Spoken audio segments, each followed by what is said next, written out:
మకర రాశి వారికి గత వారంతో పోల్చుకుంటే ఈ వారంలో అనుకూలించేటువంటి గ్రహాల యొక్క సంఖ్య పెరిగింది.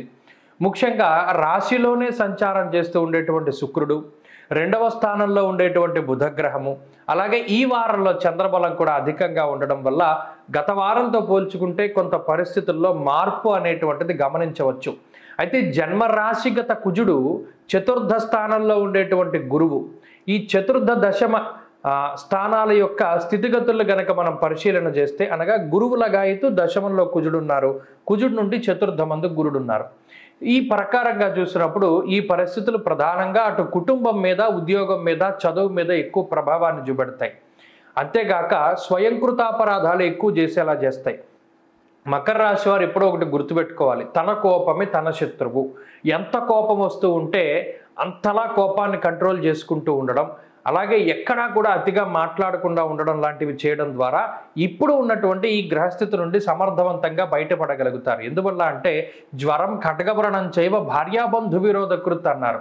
అటు సొంత బంధువులు, అలాగే జీవిత భాగస్వామి మరియు మీ కుటుంబ సభ్యులు, మిమ్మల్ని కన్నవారు, మీరు కన్నటువంటి వారు కూడా మిమ్మల్ని విభేదించేటువంటి పరిస్థితులకి కుజుడు జన్మరాశిలో కారణమవుతారు. ఆ విషయాన్ని దృష్టిలో పెట్టుకోవాలి. అటు శుక్రుడి యొక్క బలం కూడా ఉన్నది. శుక్ర బలం ఉండడం వల్ల ఏమవుతుంది అంటే, మంట ఎప్పుడైతే పెరుగుతూ ఉంటుందో అప్పుడు నీళ్లు జల్లేస్తూ ఉంటాడు.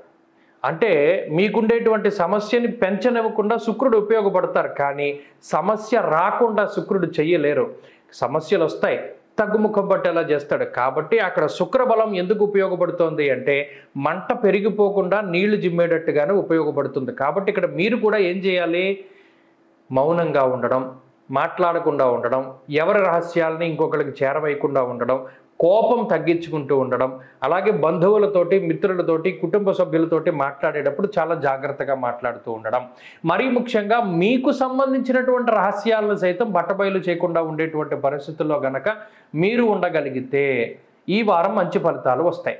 అలాగే లౌకికమైనటువంటి వ్యవహారాల్లో మంచి విజయం కనబడుతూ ఉన్నది. కోర్టు కేసులు కానీ, తగాదాలు కానీ, ఇటువంటి వాటిల్లో మీరు విజయాన్ని సాధించడానికి అవకాశం ఉంటుంది. గత వారంతో పోల్చుకుంటే ఈ వారం కొంత మానసిక ప్రశాంతత ఉంటుంది. మీ పని మీరు చేసుకోగలుగుతారు. మరీ ముఖ్యంగా మీకు సంబంధం లేనటువంటి విషయాల్లో గనక తలదూరిస్తే, అటు రెండవ స్థానంలో ఉన్నటువంటి రవిశనుల యొక్క యుతి, హీనత్వం, దుష్ట సంసర్గో, మనస్తాప శిరోవ్యధ, అనవసరమైనటువంటి తలకాయ పొట్లు వస్తాయి. కాబట్టి మీది కానటువంటి దాని జోలికి మీరు వెళ్ళకండి. ఎవరైనా మీ దగ్గరకు వచ్చి మాట్లాడితేనే మీరు కల్పించుకోండి, లేకపోతే వదిలేసేయండి. ఉద్యోగపరమైనటువంటి, వ్యాపారపరమైనటువంటి ఇబ్బందులు ఏవి కూడా లేవు. అలాగే విద్యార్థులకు మాత్రం కొంత ప్రతికూలమైనటువంటి గ్రహస్థితి ఉన్నది.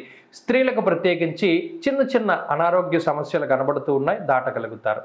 మకర రాశి వారు ఈ వారం మరింత అనుకూలమైనటువంటి ఫలితాలను సాధించడానికై ఆంజనేయ స్వామి వారి యొక్క ఆరాధన చేస్తూ ఉండడం చెప్పదగినటువంటి సూచన. హనుమాన్ చాలీసా పారాయణం లేదా శ్రవణం శుభ ఫలితాన్ని ఇస్తుంది. ఈ వారంలో కలిసొచ్చేటువంటి రోజు సోమవారంగా చెప్పవచ్చును. అదృష్ట సంఖ్య 2, అదృష్ట వర్ణము ఆకుపచ్చ. తదుపరి కుంభరాశి.